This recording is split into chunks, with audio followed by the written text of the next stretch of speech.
Earl, kumusta ang pakiramdam mo? May gusto ka bang kainin o inumin? Earl, okay ka lang ba? May masakit ba sa'yo? Gusto mo bang tawagin ko yung doktor? Ayoko ng doktor. Ayoko ng gamot. Ayoko ng gumaling dahil hindi na ako gagaling. Earl, ano ka ba? Huwag mo namang sabihin yan. Anong gusto mo sabihin ko?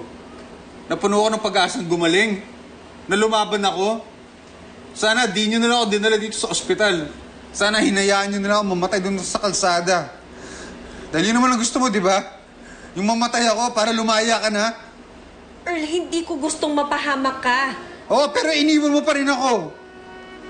Nagmakaawa ako sa'yo, tapos umalis ka pa rin. Alam mo, kung hindi ka umalis, hindi ito mangyayari. I'm sorry. Alam kong hindi mo na ako matatanggap sa buhay mo. I know you hate me. Pero nagmamakaawa ako sa'yo, please. Please, huwag ka munang umalis ngayon, please.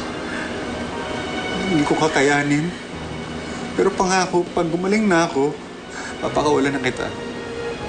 Pero huwag lang ngayon, please, huwag ngayon. Hindi ko kaya mawala ka. Please.